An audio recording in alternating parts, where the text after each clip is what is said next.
Hello, I'm Eagle Gardens one on Instagram, and this is fucking talking shit with Eagle, episode 474. Hopefully, you guys have had a great night. I've had a pretty good day myself. Got a great guest tonight, Durge. How you doing, my friend? You want to tell us how you doing and where we can find you, my friend? Yeah, I'm not a real active social media guy. I just play around on there. I put some silly stuff on there, some pictures. I'm not trying to gain a big following or anything, but it's Durge586 on Instagram. I don't do Facebook or any of that stuff. So that's about it, really. That's where you'll find me. I post some stuff I grow and whatever. Not a whole lot, but I'm on there. Well, I appreciate you taking the time to come hang out tonight and tell us your story. Go ahead. Oh, you have the floor, my friend. I forgot to tell you that. The guest always has the right of way. All right. Well, I'm just, was going to come on here and just like, I've been smoking for many a year since 1977, somewhere in there, and how things have changed through the years and different little experiences I've had. I've grown little, I've grown big, I've grown outside a little bit, but at this point, I'm just growing at home for myself. But, I had a lot of different experiences with weed, and it always seemed to come together in a certain weird way, things that have happened. And I've heard you ask people many a time, like, what was your first experience and stuff. So I'll just start there. The first time I had a bag of weed in my hand was 1975 at about 3 a.m. at the 3rd Precinct in Detroit. It was handed to me and asked to shove it in my pocket, not let anybody have it. And that was my dad, who had many problems. Drinking was one of them, and he decided after a long day of drinking to go climb the fence at Grand Lawn Cemetery on Grand River, Detroit. And we all got picked up by the police, and he got taken in. And then he tells the police, "Can I talk to you?" And he brings me over to the counter, or they bring me over to the counter to talk to him. And he just slips this plastic bag in my hand and says, "Shove that in your pocket. Don't tell anybody. Don't say nothing. And don't take it out for nobody." I didn't know what the hell it was. Man, I'm just a kid, 10 years old, So I shove it in my pocket and I just leave it there. And we're sitting out there in the lobby waiting for my grandma to come pick us up. And they bring in these two kids, They got caught smoking weed on the roof of a house. Or on a school, excuse me, And so I'm watching this, and the police, and they're coming to get these kids, So it's like two different little things. Is like the first kind of thing I even heard of weed. I didn't know I had weed in my pocket while all this is going on with these kids. I figured it out like a couple of days later. I'm going through my dad's stuff like people do, and I found that bag and I opened it up because I didn't do that when it was in my pocket. And sure enough, it was like funny. I think this is marijuana. I didn't know. So that's the thing. You're like your first little experience. You're like, because you always hear that stuff so bad, and like it was in the police station, my dad's drunk and all that, so whatever, and I just kind of took it in stride and kept it myself. So it was probably 3 or 4 years later when first time, you get a joint. It's just neighbor kids, and just you liked it, And the weird ass thing is that summer we were like 14. Where the hell do we go smoke? We go smoke on the roof of the fucking elementary school, just like them guys in the goddamn lobby. So it just kind of weird how it come together, and we're up there and somebody yells, "The cops are coming." We jump down and run. No cops came, but it was just a weird scenario. So it's like things that I always remember, So then like things go through the years. Now those are the days, man, late 70s. You got caught. They didn't ruin your life. They took it away from you. That was about it. Sent you home. Told you to stop being stupid, So I had a few times when I was 16, 17, get caught with a little weed or this or that. Nothing ever happened to me. So you just kind of roll with it, So we go through those years, high school and all that stuff, Just smoke weed, regular weed, blah, blah, blah. I left my family when I was 16. I moved out. I just left. My mom, whatever. One day she went to work. I packed up all my shit in my dad's van and I took off. He went with him, live in Ann Arbor. Ann Arbor was a whole different thing up there with the weed because it was a $5 thing, you know, and it was a lot more of it around different stuff. So anyway, a couple years later, I'm getting older, get out of high school. I'm working this apple orchard and I meet this guy. His name was Tom something. He drove an old Nash Rambler, the push button fucking transmission. Takes me at lunch, he smokes this shit, he pulls out this Puna stick. Never seen anything like it in my life. This green thing, it's like Thai stick, it was green, wrapped with a string, all that shit. I smoked that. It's the first time in my life I realized, you know, he's something like that. You take one hit and get higher than smoking a whole bag of this other, whatever you can find, you know. And that set it off. That was it. It was like at that point, okay, it's not just smoking weed. I got to find whatever I can is the best that I can find. So I'm constantly, you know, getting involved with different people and trying to find, probably going too fast. But so eventually I end up getting, you know, back then you buy a pound for $300 or a quarter pound for $100. You sell 3 and you get a little bit for yourself. So I started getting that business and always looking for the best stuff. Always looking for the best stuff. Time goes by, you know, you're careless. I got caught in Ann Arbor. I got caught outside Ann Arbor. Pull you over, you get it. They took it away. So I got careless. Now I'm, you know, involved in stuff. So I'm down like an idiot. I'm in Ann Arbor and I'm in a park, a public park. You go in there in the daytime. And the Ann Arbor thing was like, if you had an ounce or less, it was a $5 fine, but they never did anything. So you got super careless. Not like in Detroit. Even if it's still there, you didn't get in trouble. So I'm doing that, and Gallup Park in Ann Arbor, some people may have heard of it, I don't know. So we're going there every day in the summer and hanging out like a bunch of stupid kids, selling dime bags, half ounce, whatever. And we're going in the park there for like 2 weeks, and every time we come in the park, they want to see our ID. They say, well, we want to see if you're a resident. So, okay. We didn't think nothing of it. And we're all carrying on like a bunch of idiots. Turns out they're doing a setup on us, this thing. This is like the beginning of the drug war. This was 1982. And we're in the park every day hanging out. There's like 8 or 10 of us, people doing different stuff. And they got these trains on the track right out next to the park. Turns out they've been watching us through the train, like inside the boxcars for like a month or 3 weeks. I don't know. And not only that, they've been taking our ID at the fucking entrance. So they got all our names, they got all our addresses, they got everything. But you were so careless back then because you're just like, oh, I got an ounce. They ain't gonna do nothing, you know. And so then one day we're driving in the park in the morning. We just drove through, see if anybody's there. We're driving out. And all of a sudden, man, this unmarked car cuts in front of me. Another car comes up behind me. They come out with the guns out like you're Al Capone, man. And, you know, I'm just nickel and dime, nobody.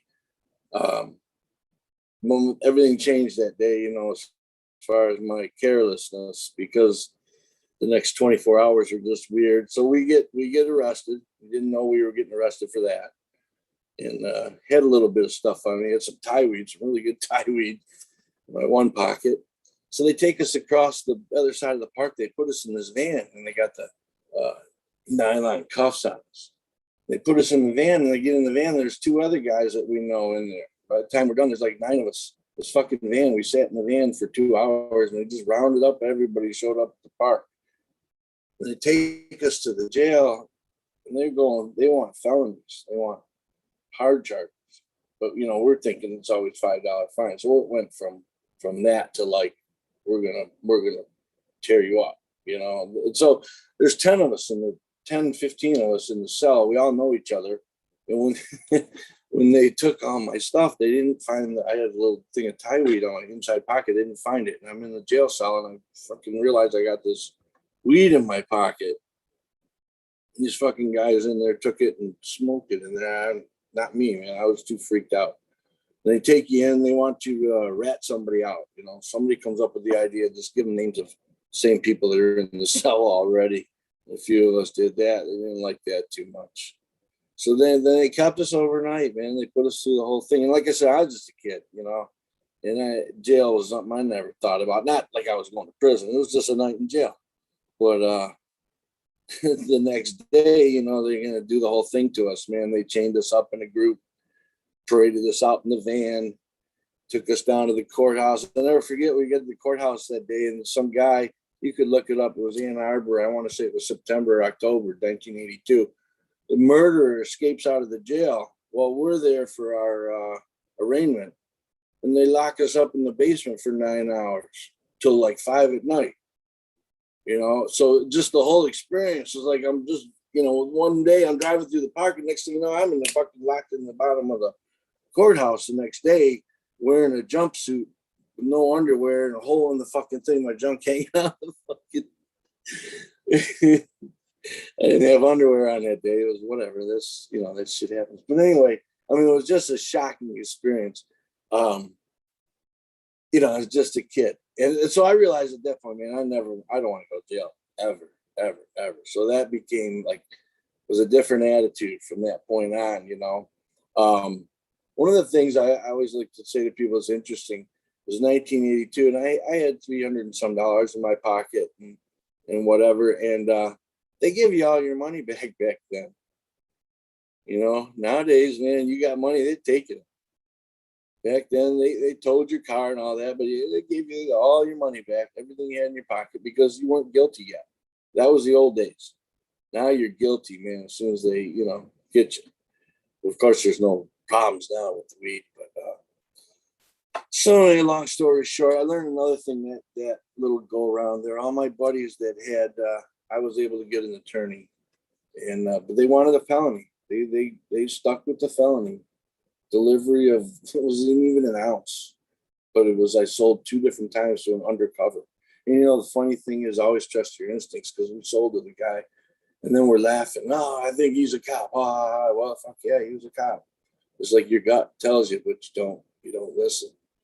But anyway, it was nothing. It was nothing. But anyway, they stuck a felony on me. I got attorney, and they set it up so if I completed my probation, they'd throw it out. They wouldn't have a felony on my record. But everybody who got a court-appointed attorney got a worse deal.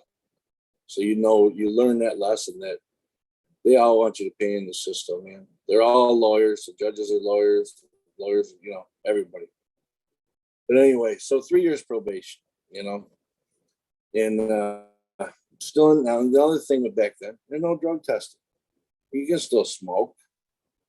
You just got to be, you know, can't show up to the probation officer or whatever. You can still smoke. There was no drug testing. It was like, so it was no big deal in a way, but I wasn't doing any business, and I was pretty much done with that. Pretty much actually, to be honest, my life kind of fell apart. Like right after that, man, I really lost my girl, lost this, lost that, and had to go back home to mommy, you know, for a minute. You know, that happens. But got my stuff together in a couple of years, and they let me off probation. And in the meantime, I'd been reading High Times. And I got the idea, well, you know, I'm going to make my own. And at that time, now this is another aspect of what happened in that time period, 1980, 1984, those of us that lived through it will remember. But when I started high school, 78, it was wide open. We were smoking weed in the athletic field, people selling joints in the hallway. By 1984, it was Mothers Against Drunk Driving, Say No to Drugs, Nancy Reagan. It was if you got weed, you're shit. And that's kind of what I got caught in. 1982, they started the drug war. You know, it's right in there. It was the Livingston and Washington Narcotics Enforcement Team. I'll never forget LawNet. That's who got us. And they made an example of us. When I got home from jail, going back a little bit there, the newspaper on my front porch had my name and all our names on the front page of the paper with pictures of us. So my girlfriend's parents, of course, saw all that. All that went down, and just so they took that little thing and just blew it up. Imagine nowadays selling it out, so they put you on the front page of the paper and shit. It was trying to make an example of us, like, oh, they're out in public doing this, and they did, and they shouldn't have been doing that. I admit, but stupid kids, wide open, loose, So anyway, back to what I was saying. I got the idea, I can make my own, man, because things had dried up. There was nothing around like 1984. 1985, but crack was going like crazy. They got rid of the weed. That's the way I looked at it always. They got rid of the weed and then the crack came in.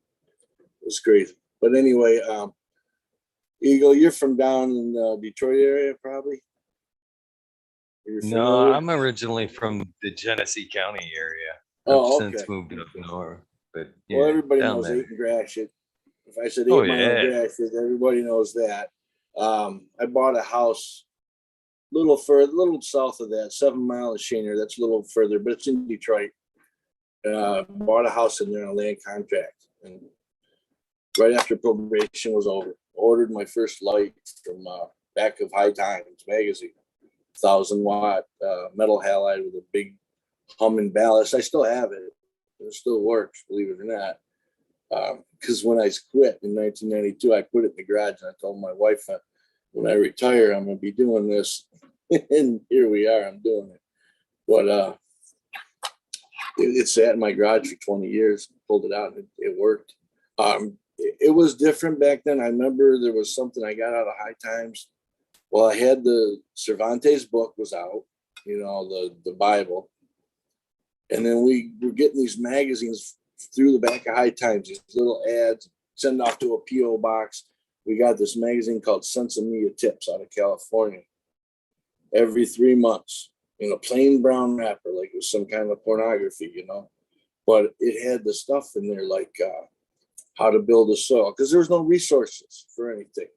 And at that point, I was super stealth. I did that for about 8 years, 1984 to 1992, and I never told. There was less than 5 people that ever knew I did it.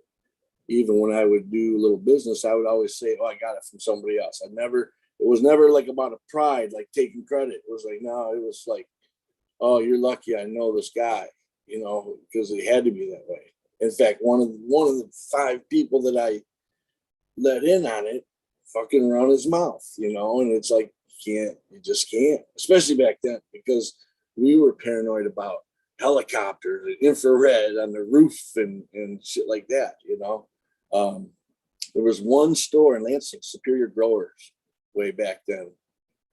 I remember riding my motorcycle all the way out there, getting a bottle of seaweed, and like coming back, I got seaweed. Shit, look at this. It's got a picture of weed on it. It's got to be good, But it was really hand to fist in Michigan at that time. You're going to all these little different, you're reading shit in the magazines, and you're going to the nursery, and you're walking in the nursery, and then they want to ask you, what are you doing? You don't want to say what you're doing. You just kind of, but whatever. There was rooting powder. We were cloning back then. We got some rock wool from up in Lansing. So we were doing all the different stuff. We were even making what I realize now was probably more like a wax. I didn't know what it was. We read somewhere that you use dry cleaning fluid, trichloroethylene, and you soak it through the weed, and you get some kind of oil down there. And after everything evaporated, which we did, but never knew actually how to use it because it never burned right. It was some kind of, probably was more like what extracts we do now. That I didn't know what I was doing with it. But anyway, we get the grow going, and just got one light. Well, let me back up. I'm going a little too fast. My cousin, and that's what I told you earlier about him. He got some seeds. He was out in California. And he got some seeds, and he just threw a couple in the windowsill, and they flowered and they look nice. Not nothing like what we do now. Nothing like what we do now. But in the time in the window, holy shit, we got flowers, and it was smokable, and we grew them. We grew them out, and inside with the light, they were pretty good. pretty good. Sativa-ish, you know, things tasted different back then. It's not, there's certain tastes, and maybe it's the memories. I've heard you before, Eagle, say, doesn't taste like blueberry till you tell me it tastes like blueberry. And I find that experience all the time, you know. But there was a sweetness back then. I don't know. But anyway, we were growing that. Now we're getting ambitious. So we find, in again, High Times in the back, the seed catalog we ordered from Holland. Oh shit, man, we get this airmail catalog. I wish I still had it. My wife talked me to throw it away about 10 years ago, 20 years ago. And it was a Dutch Holland Seeds Company, something like that. And we got skunk Afghani. And we brought that back, and we did that again. All of a sudden, this is something different. That just the smell, whatever. And we were growing that, and nobody's seen anything like it down there. And it's still, I would say it's not as sophisticated, it's not as polished and complete as what we can do now. We have all this technology and all these choices of fertilizers and methods and everything. But at the time, we could get as much as $300 an ounce in 1984, 1985, for that, because it was just that different. And things were so dry, so nothing. So I did that for quite a while. It was a good thing. I never wanted to be a full-time in business in that. I always wanted it to be a side thing. Like, I got my main job, but I got this side thing supplemental, and it worked. It worked for a while, but in that time frame, I got married, had a kid, had another kid, and I'm in Detroit there, and still wasn't that bad. But one day I go outside, and there's a shiny, bright silver metal streak on the side of my car, and I look at it and follow. That looks like a bullet slid down the side of my car. And it sure as hell, there was a bullet mark on my fender and through the garage window. It was just random something, but I was like, oh, it's time to get out of here, because I had kids. And we shut her down in 1992. We shut it down, and that was it for growing for quite a long time. Then it was back to, just chasing the stuff around. See, all through the years, I smoked all the time except for a couple of years around 1999, 2000. But like I said, I had told my wife, I put those lights away, and I said, I'm going to use them again someday, because we were going out in the suburbs now, and it was 1992, and it wasn't worth the risk. They were taking your kids, they're taking your house, they're doing, they're coming at you if you're doing anything. Hell, you didn't even want to get caught again with weed, So now we're back to being super cautious, and so that's the time period. I'm raising my kids. I'm still smoking on the side. In fact, at that time, I'm working in sheet metal. I know you're a construction guy, carpentry. I was a welder, sheet metal. That's where I learned how to really build, like to be able to build a room, put a hole in anything, and string a line of whatever, and do some construction. But at that time period, life was different for me. I smoked at work all day. We went in and we smoked before we went in the shop. We smoked at lunch. We smoked after, right after work maybe. And then I go home, and then it's family time. So it was like a different life at that time. You're smoking at work and not smoking at home, but it was good. Did that for a while. Opportunity came up, and for me to get into a big organization, big three type organization here in the city. I'm not going to say what it is exactly, but I got in there just working in the building, say that. So now I'm back to can't smoke during the day. And I kind of quit there for a few years, around that 2000. 2007, I got in a real bad car wreck. I was off work for a couple of years. 2010, my kid breaks both his legs. He's grown now. He gets this letter in the mail, Department of Human or whatever, Michigan Health. Can't remember what it's called. The medical card issue. Michigan Department of Health and Social, whatever it is. He gets a medical card, and I had a suspicion what he got. And I asked him, I said, well, what's in there? And he goes, well, I got my legs and I got, this pain, and I was able to get a approved medical. Just started. It was 2011, 2010. And I said, oh, and I'm talking to him about it. And he's like, well, I said, well, come here. I come out in the garage. I got something for you.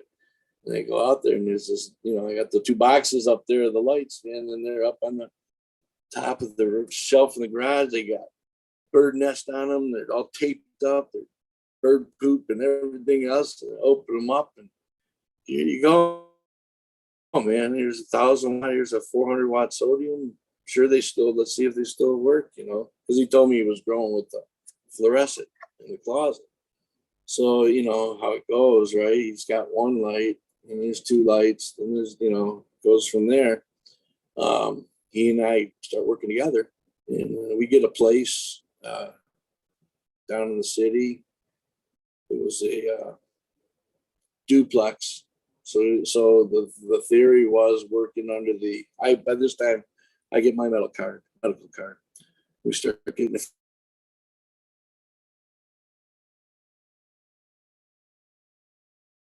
right, but it's in the same building. So that's how we did it. We had quite a lot going in there. We had full boat going upstairs and downstairs.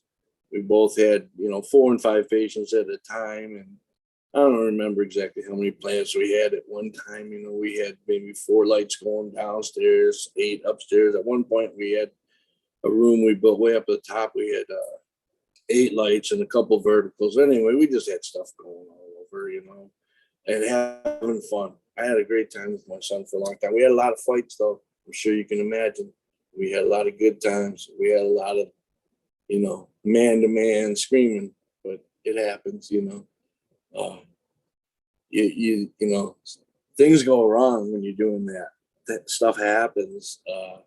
AC goes out. You don't see it. It gets to be 110. You burn the top 2 feet of your stuff, and it's a freak out because at that point now you got a lot in it. You're invested, and it's got to finish because you're paying Thomas Edison every month quite a bit of money, and you got to get it back. And when shit goes wrong, it's a mess. But we did it for a number of years, man, and it was good times. It went for I don't know, it went well. It went well, but then when the dispensary started coming, things started changing. We stopped about 2018. We grew a lot of different strains. We had what we started with was BOG Sour Bubble, which was fantastic. And then we were into, we had Aurora, Goo was a big one, Granddaddy Purple, and then the Gorilla Glue for like the last 2-3 years because that was just such a thing at the time, Which brings me to where I'm at now, more or less. I probably skipped over a lot of stuff, but it's been a thing. It's always been in my life. So now here I am at home. My sons have moved on. They've moved a few hours away. Go ahead. Did he? Go ahead. Did he know? Did he know that you smoked before the box? Yeah, but it wasn't like out in the open. You know what I mean? It was just kind of like I did my thing. In fact, yeah, I had caught him with some stuff when he was in high school, and I gave him the talk like, hey, there's work time, there's party time. I don't have a problem with you doing it, but take care of your business, and then do that. So I could just imagine him being like, you ever seen the movie Step Brothers? Yeah. Where they're back and forth. Did we just become the best friends ever? Yep. Basically, I could see, you handing that box, him opening it up, and you just being like going up. I had no idea I had the best dad ever. You know what I mean? It's so funny because I walked in that garage for years and years and years, and looked up at the boxes. I mean, for like 20 years, man. And I knew they were. In fact, I had seeds in there. We even made seeds way back in the day. We had a male skunk Afghani, and we stripped everything off of one branch. We put a plastic bag around the branch, and we let the pollen blossom in the bag. and then we put the bag over one bag of or one strand of buds and just pollinated that one bud. So I had these seeds. I never got to grow them. We were going to call it Miss Afghani. I don't know if it had been any good, but it was something to play with. But that was, way back in the day. So I had those seeds still in the box with the lights. That's where that catalog was. And I had an old, really cool thing, a souvenir I got from years of being around. It was a hash sock with an Arabic stamp on it. It was really cool. But anyway, I threw all that kind of the paraphernalia away. The seeds, I just didn't try them. They were in there still after all the years, and I didn't think they were viable. At that point now, we're getting cuts. It's 2011. We can go get cuts. That's what was up. So, and those days were interesting too. I'm sure, I don't know, you were active that early in this thing. It was different then because you were kind of legal, but kind of not legal. And it was sketchy because some places that's why we went down in the city, when we do this, because they're too busy. They don't have time, but I know a lot of people up in Genesee, a lot of problems in different places that I saw. I really got into the compassion clubs. Did you do any of that? Yeah. Oh, yes. Yeah. Oh, I yes. And really even liked at that's a shady kind of time too, man. You weren't sure who's who, if they're going to follow you home. In fact, there's a place there in Genesee, the private one you're referring to. Everybody worried about, because it seemed like there was a rash of like B&Es, after a few caregivers would go table, and then you'd not be gone, and they'd know you were up their table, and then you'd go home and your garden was ransacked. So that was always that risk, or even leaving the club with, anything, that's always big worries, especially when back then in the beginning days. Yeah, I really enjoyed that model. I mean, I like that. We had some meeting like here in Macomb Oakland Compassion Club. You probably heard of them. Maybe back in the day, MOCC. I was with those guys. There's always some shitty characters around there. Sometimes it seemed to me like some of those guys that were trying to run the thing, they were trying to grab every newbie who come in there to get them to be a patient, or trying to grab the good patients kind of thing. But there's always somebody who got some hustle. I just like the little bit of community. I mean, we had some great events, and I'd never been to events like that where it's just wide open. We went to we had a harvest fest up near Ann Arbor, and it was still early in the medical time, and we're in some Holiday Inn, and they're letting us smoke in the conference room, and I just, you're just sitting there looking, and you can't believe here you are, you're in a fucking Holiday Inn. There's 30 people around this big conference table, and there's 30 joints flying around, and this guy's got a 4-foot filter with a 12-inch fan on it, trying to keep it was Ann Arbor. They're like, no, you're fine as long as you just stay in that room. Your tops are going to show up or something. But never any problem. I tried to keep everything cool. But I did get pulled over once.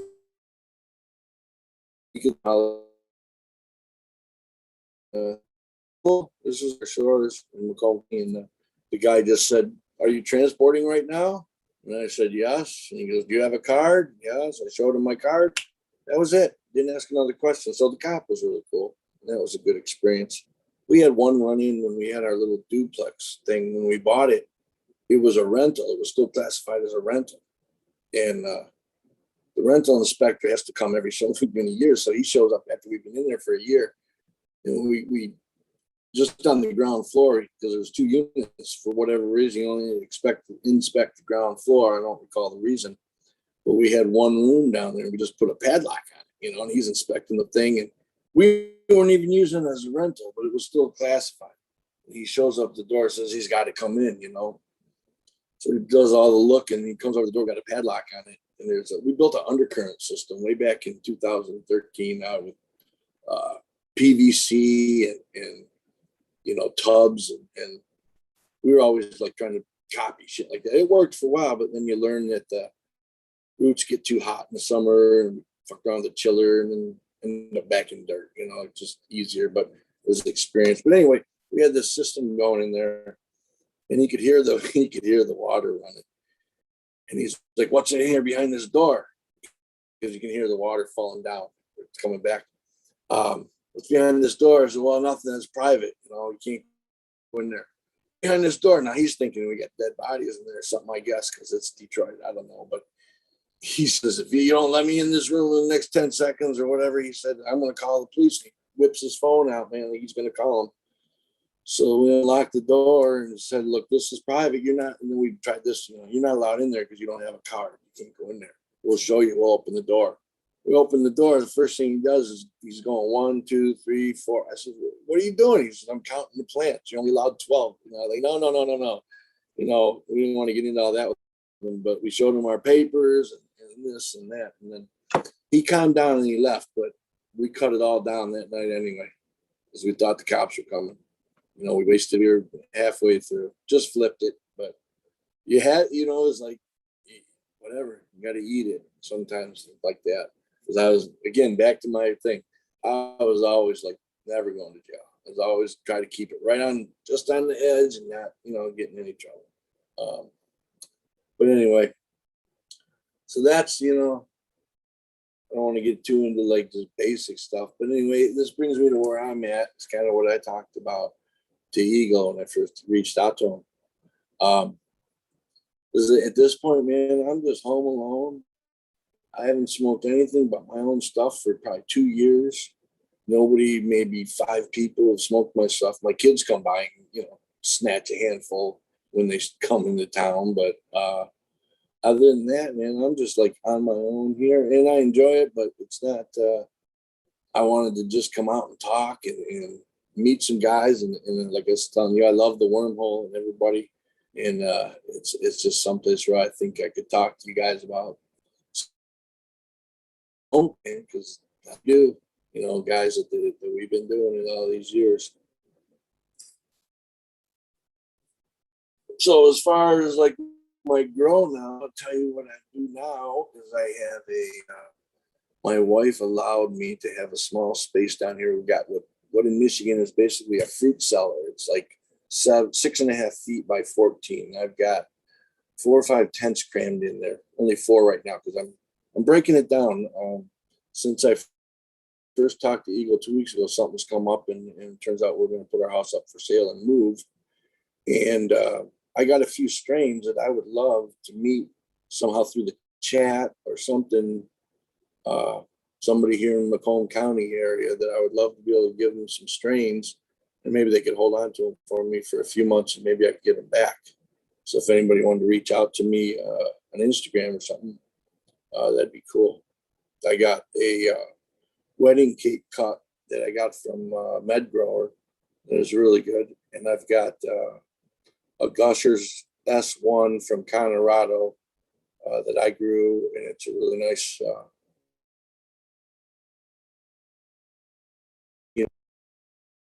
Others I'm just giving people. I'm not in this for a gain at this point. I'm just having a good time. Looks like Eagles stepped out or lost connection. So that's basically my life with cannabis. I've been doing it for years.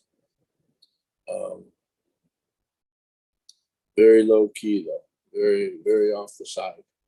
And sitting straight in my hat looking at the camera. I just put it down about looking at myself in the camera. So I guess I'm carrying the show right now. It looks like Eagle has disconnected. So I guess I talked about the lights that I'm using right now. I'm using the 2 electric Sky 300s. And I don't hear a lot of people using those. It's pretty good light, but I'm not totally sold on it. I'm growing bazookas right now from Compound Genetics. First run on that. Not really sure how that came out. I also trying a new technique. I tried the using the Floraflex pots, and I'm using the auto feed where it's feeding it 6 or 8 times a day, every hour or half hour. it's a different schedule. You'd have to look at the website. They give you the guidance on that. But I really like that. It seems like it's constantly steady grow and very vigorous. It kind of outgrew me this time. Got into my lights because they grew so fast.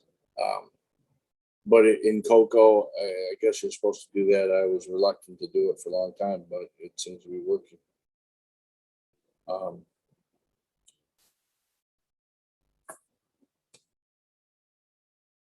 right. Well, we lost Eagle, I guess. We said that this could happen, and I would be on here talking, but I'm not capable of looking at chat or talking to anybody, so I'll just keep rambling. I was telling Eagle earlier what I really liked about Eagle and watching his show.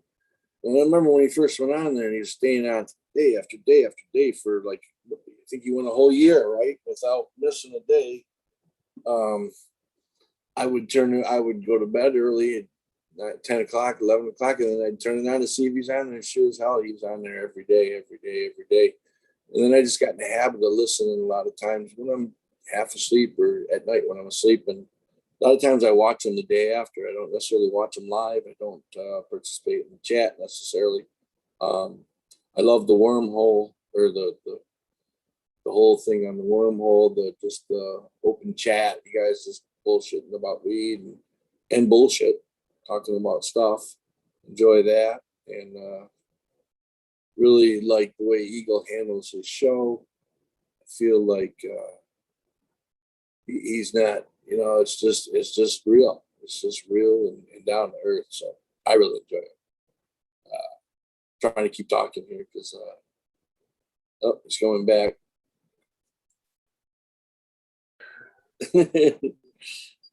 Thank you for holding it down. I was just rambling. I don't know. I was just saying shit, just trying to talk. But I don't know. I've kind of laid myself out what most of what I wanted to say.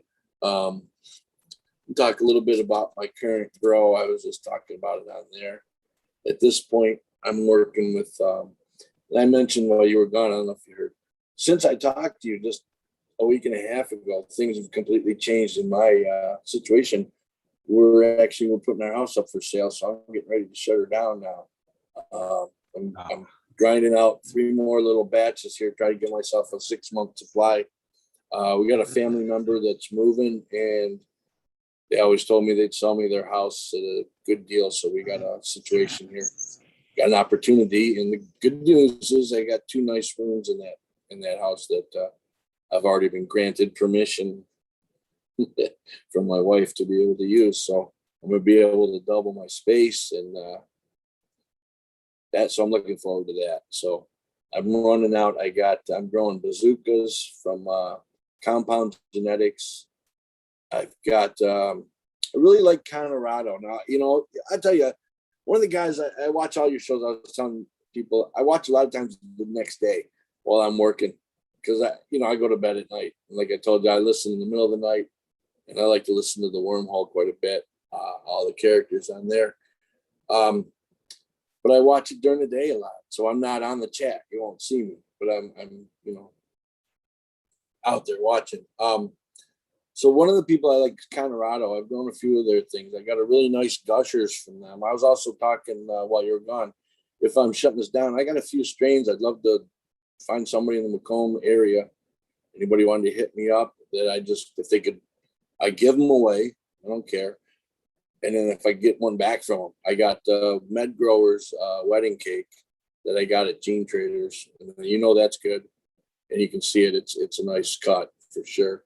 And the gushers that I grew from Colorado was a nice cut that I got.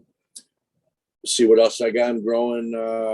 It's called Pie Box. It's from Colorado. It's mac rib crossed with sour apple. Smells nice. Come out pretty good.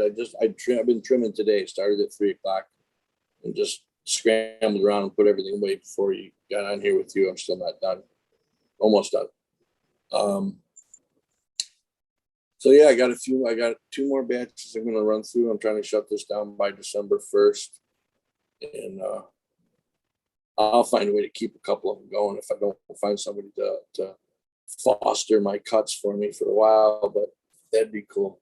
But anyway, yeah, So I don't know if there's any questions. I don't know if there's any questions, because I'm just a regular guy, nobody special. I'm sure that you could probably find some takers on want some of them cuts, man. There's actually, I believe Gus Gross is down by you. There's a couple of people I know of that are down towards your area that wouldn't mind a cut of either one of those. I'm sure. Yeah. Yeah. Well, we could talk about. Did you tell us at all about? Oh, there you go, Detroit River Rat. Ask him if his IG. I'm willing to help him. Sure, man. Sure. There you go. It's that easy. It's that easy. Yeah, that's what I wanted, because I got, like, right now, I mean, there's nobody. It's kind of always been my nature, though. I haven't mingled all the time with a lot of, and it's because it's kind of always been my apprehensive nature. Going back, like I said, going back when I first started, you're not supposed to do it, but it was loosey goosey, slap on the wrist, stop being silly. Then it was like hardcore, ruin your life. Then it goes to medical. Now it's just wide open. But my attitude is affected by my whole life experience. So, I treated it for a long time like my wife. My wife is like, she'll smoke, but she don't touch my stash. She don't get in my garden. She don't take edibles. She don't, she's not hardcore. Not that, she has to be, but she lets me. I'm down here playing with my model trains as far as she's concerned. So she don't care what strain, what, she's not into that. So that's fine. Maybe better, but she lets me do my thing. So that's cool. I forgot what I was going to say. I got off track. But yeah, if somebody hits me up in the instant message, we can talk about that. I got them going right now for a little bit. I'm shutting down probably November. I just got something I'm going to start and flip in about a week, and then I'll shut down. It should be done second week in November, something like that. And I'll be done. I saw you with that. What are you growing? The Colombian? Yeah. 12 weeks. Is that a pretty heavy sativa? Yeah. It's gonna be, that's for sure. It's, what do you say on the pack? I might even have the pack somewhere close. It's 100 days to 120, I think it says. Wow. Yeah, so real sativa-ish. Yeah. I'm actually thinking about pulling the one down. There's 3 in there. I think I'm gonna pull one down tonight at 12 and let the other ones ride another week. Yeah. It's that's something I've wanted to do too. I've been thinking about, because I've got a number of tents. I've got 3 2x. I go on a 2x4 because I like to grow different strains, but I like to grow the same strain in the same tent. And I have a certain. I look at it like this. I try to find something that grows good in my environment. I don't try to completely alter my environment every time for every plant. So right now, I just took down bazookas and the pie box. It was the first run, and they got out of control on me. I switched over to those Floraflex pots. You've seen those? And I'm using the drippers on the top of them, like the little shields. And I'm watering it like repetitively. Set it on a timer every half hour for like the first 2 hours, and then every hour after that, up until 2 hours before the end of the light cycle. And it really seems to work. But they got out of control of me. They grew up into the lights. I couldn't handle them, so I got to flower them earlier. But that seems to work. I heard you guys talking about that the other day, that multiple feeding, and it's real nice because you set the timer and it's done. You're hand watering still. I've done that for years. Oh, I've hand watered from the beginning. I don't know. Yeah. It's just, I don't know. I think, moreover, I think it's just my excuse to like be in the garden. You know what I mean? Yeah. I think, that's my Zen place, Yeah. I still like, I even tell myself, man, I got to lift those 5-gallon buckets, man. I'm not getting any younger, so it don't hurt me to haul them around. But with the tent, with the 2x4 tent, It's packed in there. I can't get down and reach in the back all the time. It's a little tricky, especially the way I got it. So this has worked out really well for me. But I do like the way they seem to respond to the frequent, I guess they call it fertigation. You're constantly irrigating and constantly feeding. Yeah, it seems to work. Because it's most time when I run a strain, it's the second time through that I might make a little adjustment, but I try not to adjust. I try to find the strain that likes my space, and then the second, third time through, then I'm bored with it though. So like I'll just start up something new and see what happens. Because I've got, like I'm smoking right now, I got Mac Nasty here. I got Garlic Punch, Gushers, Purple Pound Cake. I've got about 8 strains laying around. But I'm generally smoking the stuff that's like 6 or 8 months old, so it gives me, I've got that cushion to find the next one that I like, because once I get bored with it and I've got a few jars of it, I'm ready to move on, find something else. That's kind of the fun of it. And I was doing I was doing the reads and sending them in and getting them sex tested and this and that. And then when that COVID hit, I was using Delta Leaf. And then when the COVID hit, I sent them a sample and they didn't respond to me for over a month. And then now I basically had to flip them and do it myself. And then I kind of twisted on that and I'm back on the feminized seeds. So it's always something new, something to play with, something to occupy,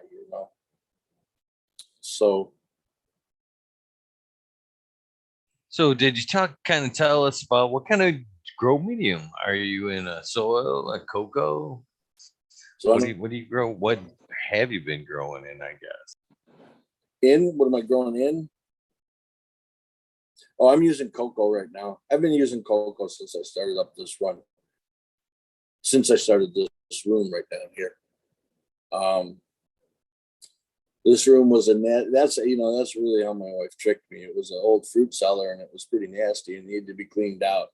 And she said, well, if you clean that out, you can have it for. So I cleaned it out and painted it and made it all beautiful. Ran a couple circuits in there and drilled some holes and ran ductwork up through the rafters in the basement. And then now I'm down here all the time. She got me down here and I fixed up the whole basement since then and painted off whole halls and got it all nice. So anyway, now we're getting ready to sell, so it all worked out.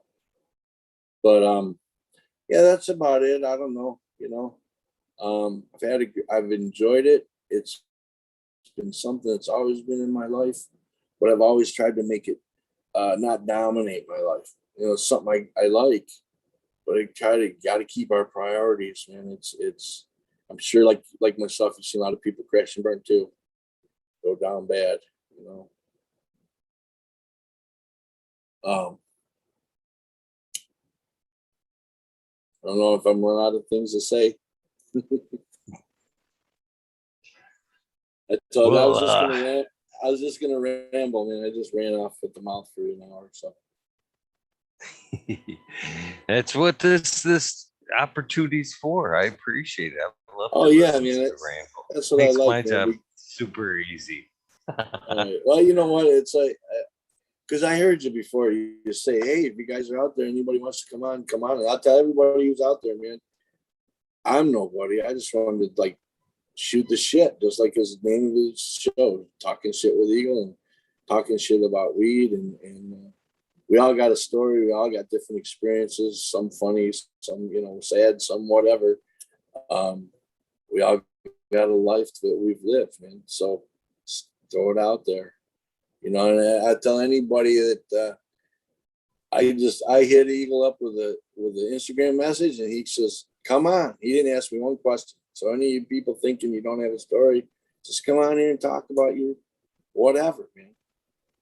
I've enjoyed it, and I told Eagle before, and I watched him in the beginning, man, and just because I was like, what the hell is this guy doing?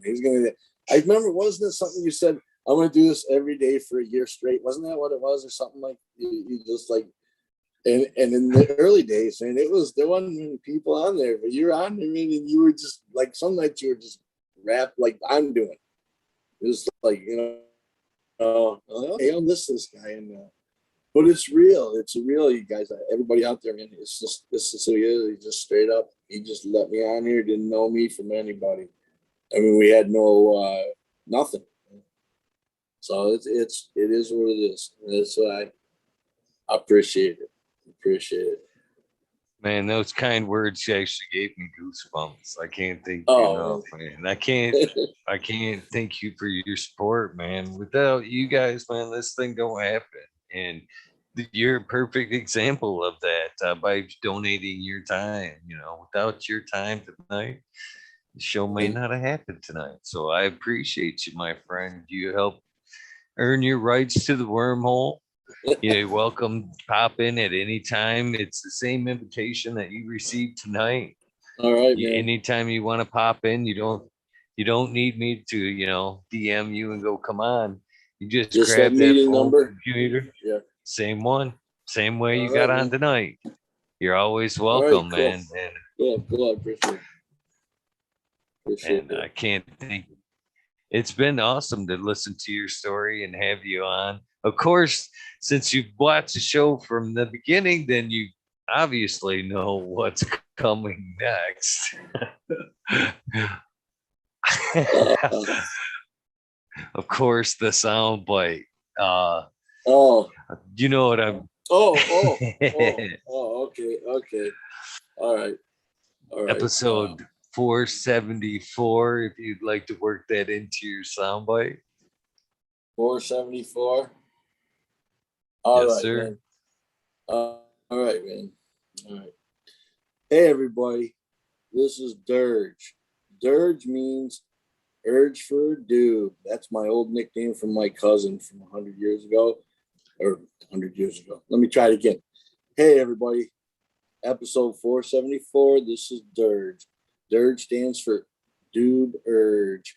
That's my nickname from my cousin from 30 years ago, 40 years ago. Started me out to grow. I lost him in 1999. But anyway, it's been a pleasure be on here talking shit with Eagle. Fucking talking shit with Eagle. Excuse me.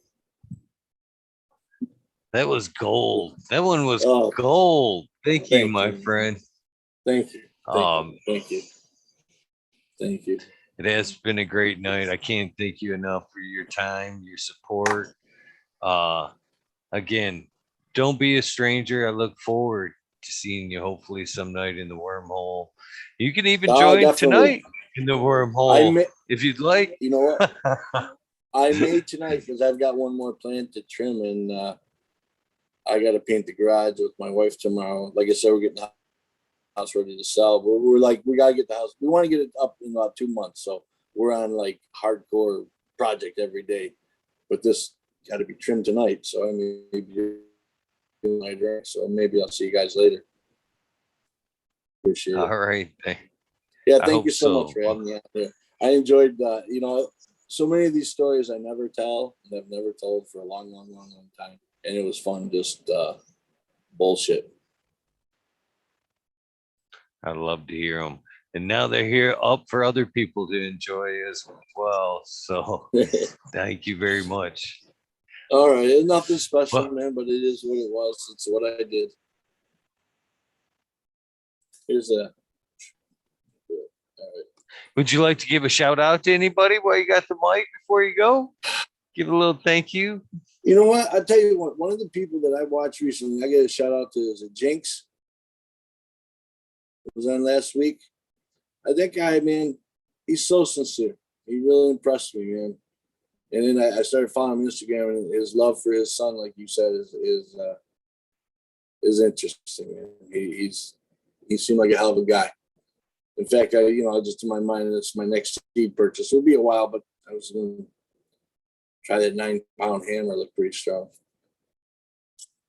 But yeah, let me give a shout out to Jinx, just because. Hell yeah. And well, Bingus. You guys, Bingus is, I'm a big Bingus fan.